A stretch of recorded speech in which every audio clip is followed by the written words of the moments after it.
of class +2. So first my topic is stamen, microsporangium and pollen.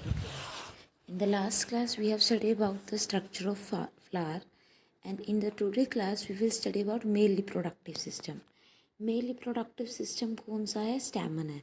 Stamen जो होता है वो क्या है? मेल रिप्रोडक्टिव सिस्टम है. स्टैमन के दो पार्ट होते हैं, एक होता है एंथर, दूसरा होता है filament. There are two part of stamen, that is called anther and filament. ठीक है, ये जो पार्ट है ये क्या है? फिलामेंट है. ठीक है, दिस पार्ट जो है, this part is called filament.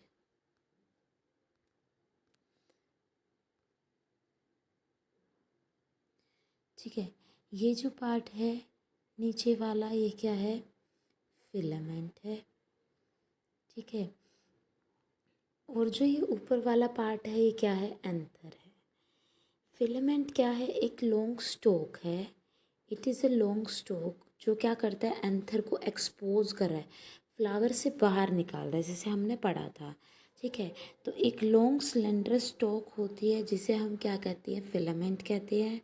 और टर्मिनल वहाँ पे जनरली बाइलोब स्ट्रक्चर जो होता है उसे क्या बोला? एंथर. ठीक है, टर्मिनल बाइलोब स्ट्रक्चर को क्या कहते हैं? एंथर. जो ये बाइलोब स्ट्रक्चर है, this bilobe structure is called anther. इसे क्या बोलते हैं? एंथर. ठीक है, इस स्ट्रक्चर को हमने क्या बोला? एंथर बोला. मोस्ट ऑफ द केसेस में बाइलोब है, पर अगर हम देखें कॉटन के केस में, ठीक है, हिबिस्कस के केस में, हिबिस्कस के केस में, मतलब हिबिस्कस मतलब चाइना रोज़, ठीक है, और कॉटन के केस में जो एंथर होता है वो यूनिलोब्ड है. ये हिबिस्कस और कॉटन, इनकी फैमिली क्या होती है? मालवेसी. क्या है इनकी फैमिली? मालवेसी. तो मालवेसी फैमिली में जो एंथर होता है वो बाइलोब ना होके वो कैसा होता है? यूनिलोब होता है. ठीक है, उसके बाद क्या बताया रखा है कि अलग अलग स्पीसीज़ के स्टेमन की जो लेंथ है, स्टेमन का जो नंबर है वो वेरी करता है. कुछ स्पीसीज में स्टेमन का नंबर 1 है, कुछ में 10 है, कुछ में 20 है. उसकी लेंथ जो है, कुछ केसेस में स्टेमन जो है वो फीमेल रिप्रोडक्टिव सिस्टम से स्मॉल होता है, कुछ केस में लार्ज होता है, कुछ केसेस में स्टेमन जो है बाहर की तरफ एक्सपोज होता है. चाइना रोज़ के केस में अगर हम देखें तो वहाँ पे चाइना रोज़ के केस में सपोज़ ये स्टिग्मेटिक डिस्क है, ये क्या है? स्टिग्मा है. और इस साइड जो है यहाँ पे बहुत सारे एंथर मिलके, ठीक है, बंडल में प्रेजेंट होता है, मिलके एक बंडल बनाते हैं. ठीक है, इस बंडल को हम बोलते हैं मोनो एडल्फस. एंथर मिलके एक बंडल बनाते हैं और इसके लिए टर्म यूज़ करते हैं मोनो एडल्फस. उसके बाद जो आगे है दैट इज़, ठीक है, कि एंथर को अगर हम केयरफुली ऑब्ज़र्व करते हैं तो हमें उसमें छोटे छोटे पोलन ग्रेन्स मिलते हैं. ठीक है, तो अभी देखते हैं सबसे पहले क्या है. एंथर जो है वो मोस्ट ऑफ द केसेस में बाइलोब होता है. बाइलोब मतलब कि एंथर के अंदर क्या प्रेजेंट है? एंथर में क्या प्रेजेंट होते हैं? 2 लोब्स प्रेजेंट होते हैं. ठीक है, एंथर में क्या प्रेजेंट होती है? 2 लोब्स, 1 एंड 2 लोब. ठीक है, और हर लोब में जैसे कि आपको यहाँ पे विजिबल है, हर लोब में वहाँ पे क्या प्रेजेंट होता है? एक चैम्बर होता है. ठीक है, एंथर जो होता है वो कैसा होता है? बाई लोब्ड होता है. ठीक है, ये एक लोब हो गया और ये दूसरा लोब होगा. हर लोब में क्या प्रेजेंट है? एक थिक्का प्रेजेंट है. ये एक थिक्का है, ये दूसरा थिक्का है. ऐसे ही दूसरा लोब है, इसमें ये एक थिक्का है और ये दूसरा थिक्का है. टिपिकल जो एंथर होता है एंजियोस्पर्म का वो क्या होता है? बाइलोब होता है. ठीक है, इसके लिए हम वर्ड यूज़ करते हैं, हर लोब में 2 थिक्का होते हैं. डाईथिकस वर्ड हम यूज़ करते हैं.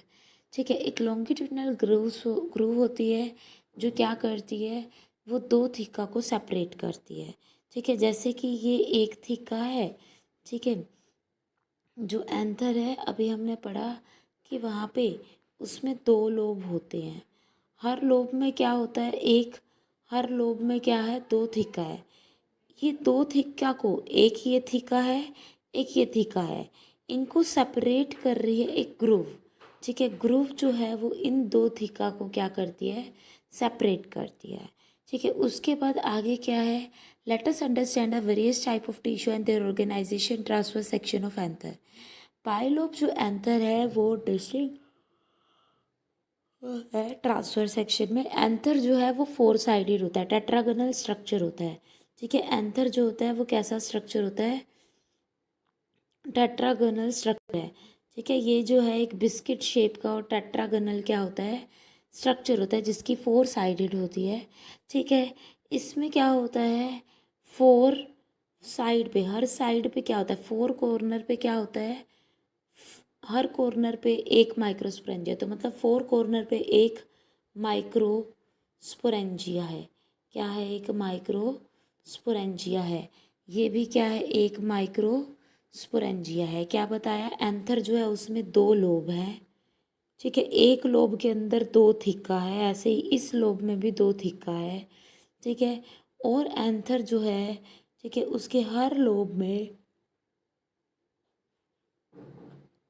हर थिक्का जो है उसके उसके अंदर एक माइक्रोस्पोरेंजियम है। मतलब एंथर जो है उसमें फोर साइडेड है, हर साइड पे क्या है, एक माइक्रोस्पोरेंजियम है। अब ये जो माइक्रोस्पोरेंजियम है इसमें कौन सी प्रोसेस होती है, ये माइक्रोस्पोरेंजियम कौन सी प्रोसेस करता है, मियोसिस प्रोसेस करता है। कौन सी प्रोसेस करता है ये, मियोसिस। जो माइक्रोस्पोरेंजिया है, ठीक है, इस माइक्रोस्पोरेंजियम ने मियोसिस करी, ये मियोसिस 1 करता है और मियोसिस 2 करता है। ये क्या इसमें, ठीक है, इसमें क्या कुछ स्ट्रक्चर होते हैं माइक्रोस्पोरेंजियम के अंदर, वो हम आगे पढ़ेंगे स्पोरोजिनस सेल्स। उससे पहले देखो क्या बता रखा है कि जो माइक्रोस्पोरेंजियम है, जब एंथर यंग है तो उसे माइक्रोस्पोरेंजियम बोला। उसके अंदर जो लोब में हर कॉर्नर पे माइक्रोस्पोरेंजियम होगा। ठीक है, माइक्रोस्पोरेंजियम बोला। फिर उसके बाद जब वो मैच्योर हो जाएगा एंथर, तो माइक्रोस्पोरेंजियम के लिए हम वर्ड यूज़ करेंगे पोलन ग्रेन। माइक्रोस्पोरेंजियम जो है वो क्या बन जाएगा, पोलन, सॉरी, जब एंथर यंग है तो वहाँ पे माइक्रोस्पोरेंजियम प्रेजेंट है। जब ये एंथर मैच्योर हो जाएगा तो माइक्रोस्पोरेंजियम जो है वो पोलन सैक में कन्वर्ट हो जाएगा, पोलन सैक में कन्वर्ट हो जाएगा। ठीक है, they extend longitudinally all through the length of anther and are pack with pollen grain. Pollen sac के अंदर क्या प्रेजेंट है, बहुत सारे पोलन ग्रेन होते हैं। ठीक है, पोलन सैक के अंदर क्या है, बहुत सारे पोलन ग्रेन होते हैं।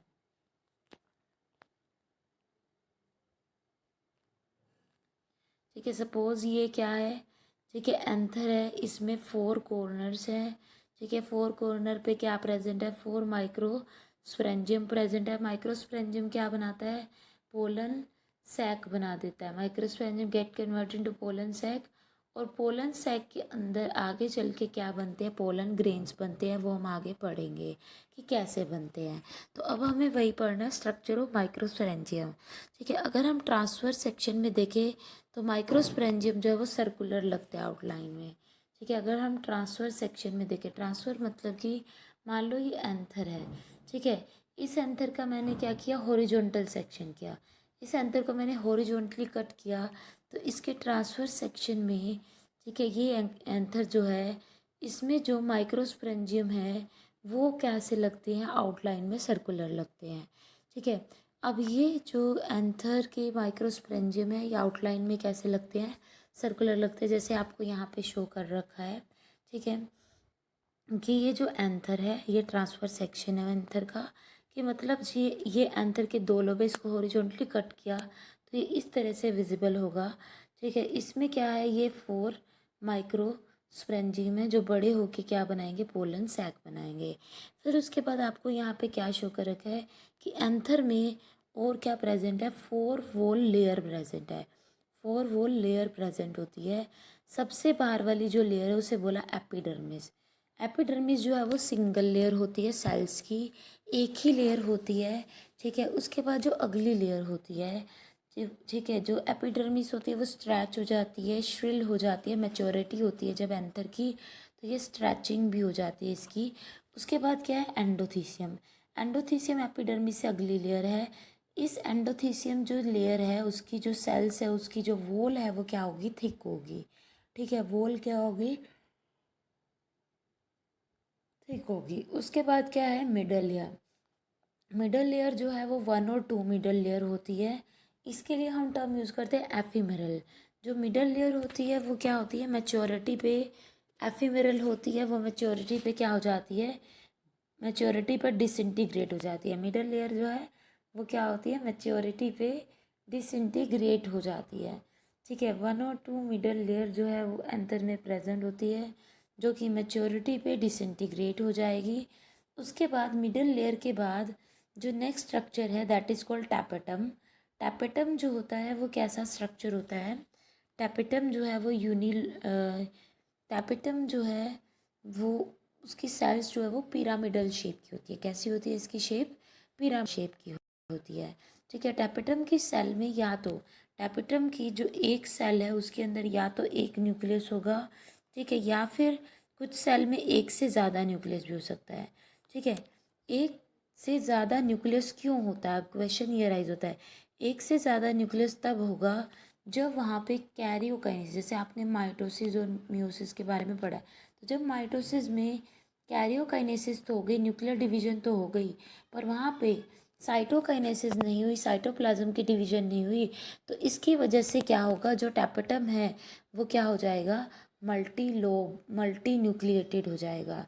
टैपेटम में कैरियोकाइनेसिस हो गई पर वहाँ पे साइटोप्लाज्म की डिवीजन नहीं होगी, तो इसकी वजह से एक सेल में बहुत सारे न्यूक्लियस होंगे। ठीक है, tapetum, epidermis, endothecium, middle layer और टैपेटम, ये सारी क्या है, एंथर की वॉल की लेयर हैं। ठीक है, उसके बाद जो आगे का स्ट्रक्चर है, टैपेटम के बाद जो नेक्स्ट स्ट्रक्चर है दैट इज कॉल्ड, टैपेटम के बाद क्या है, माइक्रोस्पोरेंजियम है। माइक्रोस्पोरेंजियम जो कि अंदर की तरफ प्रेजेंट है, फोर कॉर्नर पे प्रेजेंट है। जो माइक्रोस्पोरेंजियम है वो बड़े होके आगे मेच्योरिटी पे किस में कन्वर्ट हो जाएगा, पोलन सैक में कन्वर्ट हो जाएगा। माइक्रोस्पोरेंजियम के अंदर क्या होता है, माइक्रोस्पोरेंजियम के अंदर क्या है, जैसे यहाँ पे मेंशन कर रखा है, माइक्रोस्पोरेंजियम में क्या होता है, स्पोरोजीनस टिश्यू। ठीक है, इसके अंदर होता है स्पोरोजीनस टिश्यू। टिश्यू है तो टिश्यू किससे क्या किसका बना होता है, ग्रुप ऑफ सेल्स का बना होता है। Tissue is form up of group of cell. Microsporangium क्या है, वो क्या है, स्पोरोजीनस टिश्यू है। टिश्यू के अंदर क्या होता है, टिश्यू जो है वो सेल्स का बना होता है। इसमें कौन सी सेल्स होती है, माइक्रोस्पोर मदर सेल्स होती है, माइक्रोस्पोर मदर सेल होती है। अगर माइक्रोस्पोर की मदर है तो आगे वो कौन सा चाइल्ड बनाएगा, माइक्रोस्पोर बनाएगा। माइक्रोस्पोर की मदर है तो माइक्रोस्पोर मदर सेल क्या करेगी, मियोसिस करेगी। मियोसिस वन करके 2 सेल बनाएगी। ठीक है, मियोसिस 2 के बाद 4 माइक्रोस्पोर बनाएगी। ठीक है, तो स्पोरोजीनस टिश्यू में बहुत सारी माइक्रोस्पोर मदर सेल होती है। हर एक माइक्रोस्पोर मदर सेल जो है वो मियोसिस करके क्या बनाने की कैपेसिटी है, उसकी माइक्रोस्पोर बनाने की कैपेसिटी है। और वही माइक्रोस्पोर आगे मैच्योर होकर पोलन ग्रेन में कन्वर्ट हो जाएगा। ठीक है, एक माइक्रोस्पोर मदर सेल मियोसिस से 4 माइक्रोस्पोर बनाती है, तो 4 जब माइक्रोस्पोर बनता है तो इसके लिए टर्म यूज़ करते हैं microspore tetrad. Microspore tetrad word use करते हैं।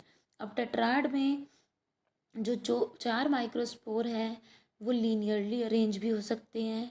ठीक है, और ये 4 माइक्रोस्पोर जो हैं वो वो क्या है, डेक्यूसेट अरेंजमेंट, एक पिल्लो की तरह भी अरेंज हो सकते हैं।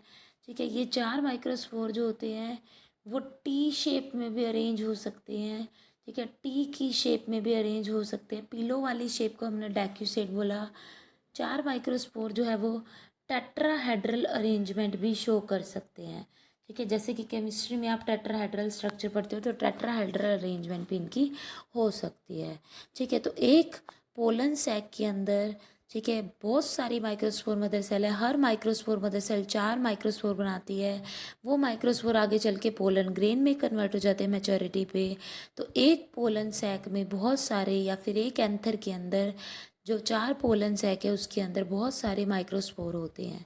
ठीक है, फिर जो एंथर के अंदर, एंथर जो होता है उसमें से जब एंथर मैच्योर हो जाएगा, जब वो ड्राई हो जाएगा तो वो रप्चर हो जाएगा और उसमें से पोलन ग्रेन बाहर निकल जाएंगे from the region of stomium.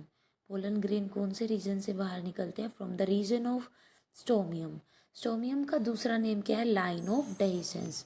Stomium को और क्या बोलते हैं, लाइन ऑफ डेhiscence भी बोलते हैं। ठीक है, तो अब एक बार यहाँ से स्टडी कर लेते हैं। देखो कैसे बता रखा है कि जो एंथर है, जैसे मैंने आपसे डिस्कस किया, ठीक है, एंथर जो है वो सर्कुलर लगता है। उसमें जो माइक्रोस्पोरेंजियम होता है वो टेट्रागोनल शेप का होता है एंथर तो, ठीक है, ट्रांसवर्स सेक्शन में। उसमें जो माइक्रोस्पोरेंजियम फोर कॉर्नर पे अपीयर होते हैं, सर्कुलर होता है। 4 वॉल लेयर से वो कवर होता है, epidermis, endothecium, middle layer, tapetum. बाहर की 3 लेयर जो है वो प्रोटेक्शन का काम करती है, एंथर की डेhiscence में हेल्प करती है ताकि पोलन ग्रेन रिलीज हो सके। ठीक है, जो अंदर वाली लेयर है उसे बोलते हैं टैपेटम। टैपेटम का काम क्या, मल्टी न्यूक्लिएट तो होती ही है, साथ में जो ये डेवलपिंग पोलन ग्रेन है, डेवलपिंग माइक्रोस्पोर मदर सेल है, उसको नरिशमेंट प्रोवाइड, उसको खाना कौन देता है, टैपेटम देता है। टैपेटम की सेल में बहुत सारा साइटोप्लाज्म होता है, एक से ज़्यादा न्यूक्लियस हो सकता है, क्योंकि अभी मैंने आपको बताया कैरियोकाइनेसिस हो गई, साइटोकाइनेसिस नहीं होगी। ठीक है, जब एंथर यंग होगा तो उसके अंदर क्या होगा, बहुत सारी सेल्स होगी जिन्हें क्या कहते हैं, स्पोरोजिनस टिश्यू कहते हैं। ठीक है, कहाँ पे होगी स्पोरोजिनस टिश्यू, माइक्रोस्पोरेंजियम के अंदर। स्पोरोजिनस टिश्यू में क्या होती है, बहुत सारी माइक्रोस्पोर मदर सेल्स होती है। ठीक है, तो माइक्रोस्पोर मदर सेल मियोसिस करती है, मियोसिस 1 और 2, और माइक्रोस्पोर 4 माइक्रोस्पोर की प्रोडक्शन हो जाएगी, 4 माइक्रोस्पोर बनेगी, जिसे बोला माइक्रोस्पोर टेट्राड। ठीक है, तो उसके बाद क्या है, यही बता रखे कि स्पोरोजिनस टिश्यू के अंदर सारी की सारी माइक्रोस्पोर मदर सेल की कैपेसिटी होती है कि वो माइक्रोस्पोर बना सके। स्पोरोजिनस टिश्यू की सारी सेल जो है वो माइक्रोस्पोर बनाएगी, और इसे, ठीक है, एक सेल 4 माइक्रोस्पोर बना रही है तो बहुत सारे माइक्रोस्पोर टेट्राड जो है वो स्पोरोजिनस टिश्यू में होगी या फिर माइक्रोस्पोरेंजियम में होगी। ठीक है, माइक्रोस्पोर जो माइक्रोस्पोरेंजियम में माइक्रोस्पोर मदर सेल से या पोलन मदर सेल से माइक्रोस्पोर बनने की प्रोसेस को बोलते हैं माइक्रोस्पोरोजेनेसिस। 4 माइक्रोस्पोर बनते हैं तो उसके लिए टेट्राड वर्ड का यूज़ करते हैं। एंथर जब मैच्योर हो जाएगा, एंथर जब मैच्योर हो जाएगा तो उस टाइम पे वो क्या है, और वो क्या हो जाएगा, उस टाइम पे वो ड्राई हो जाएगा, क्योंकि वो वाटर को लॉस कर देगा। तो वो जो एंथर है, ठीक है, उसके अंदर जो माइक्रोस्पोर्स हैं वो किस में डेवलप हो जाएंगे, पोलन ग्रेन में डेवलप हो जाएंगे। ठीक है, माइक्रोस्पोरेंजियम के अंदर माइक्रोस्पोरेंजियम के अंदर क्या है, बहुत सारे पोलन ग्रेन होते हैं। ठीक है, 1000 ऑफ पोलन ग्रेन जो है माइक्रोस्पोरेंजियम के अंदर होते हैं। एक माइक्रोस्पोरेंजियम में बहुत सारे क्या होते हैं, पोलन ग्रेन होते हैं। ठीक है, जब एंथर क्या करता है, डेhiscence करता है, जब एंथर क्या करता है, डेhiscence करता है, तो उसमें से बहुत सारे पोलन ग्रेन क्या होते हैं, रिलीज होते हैं। ठीक है, तो बहुत सारे पोलन ग्रेन क्या होते हैं, रिलीज होते हैं। अब पोलन ग्रेन जो है, देखो माइक्रोस्पोरेंजियम, ठीक है, वो क्या है, मेल रिप्रोडक्टिव पार्ट है एक तरह से। अगर हम किसकी बात करें, एंथर और फिलामेंट की। अगर मैं बात करूँ पोलन ग्रेन क्या है, पोलन ग्रेन क्या है, मेल गेमीटोफाइट है। इसे हमने मेल गेमीटोफाइट क्यों बोला, क्योंकि ये ऐसी फाइट मतलब प्लांट बॉडी है जिसके अंदर क्या प्रेजेंट है, मेल गेमीट प्रेजेंट है। जैसे कि आप चाइना रोज़ कभी भी आपने ऑब्जर्व किया होगा, चाइना रोज़ के फ्लावर को टच किया होगा तो आपके हैंड पे येलो कलर का पाउडर आ जाता है। वो येलो कलर का पाउडर क्या है, पोलन ग्रेन है। अगर इस येलो कलर के पाउडर को स्लाइड पे रखेंगे और उस पर वाटर की ड्रॉप डालेंगे और इसको माइक्रोस्कोप में ऑब्जर्व करेंगे तो इसमें हमें बहुत सारी चीज़ें देखने को मिलेगी, एक्साइन और इंटाइन। ठीक है, तो माइक्रोस्पोर जो है, जैसे यहाँ पे आपको शो कर रखा है, माइक्रोस्पोर टेट्राड दिखा रखा है। ठीक है, ये माइक्रोस्पोर टेट्राड है, ये आगे चल के पोलन ग्रेन में कैसे डेवलप हो रहा है वो चीज़ बता रखी है। ठीक है, तो microspore tetrad, how it is developing into pollen grain. तो देखो माइक्रोस्पोर जो टेट्राड है, ठीक है, उसमें 4 माइक्रोस्पोर होते हैं। एक माइक्रोस्पोर जो है वो एक पोलन ग्रेन में डेवलप हो जाता है। ठीक है, यहाँ पे तुम्हें डायग्राम में माइक्रोस्पोर में पोलन ग्रेन जो है, जो माइक्रोस्पोर जो है वो पोलन ग्रेन में डेवलप हो गया, उसकी वोल की अलग अलग स्कल्पचरिंग दिखाई हुई है, वोल का पैटर्न अलग अलग है। वोल जो है, पोलन ग्रेन की वोल जो है उसमें 2 लेयर होती है, एक होती है एक्साइन, अंदर वाली होती है इंटाइन। ठीक है, तो बाहर वाली लेयर जो होती है उसे बोलते हैं सॉरी, बाहर वाली लेयर, आउटर लेयर को बोलते हैं एक्साइन, इनर लेयर को क्या बोलते हैं? इंटाइन। ठीक है, तो exine later I will discuss in the next video about the pollen grain, about the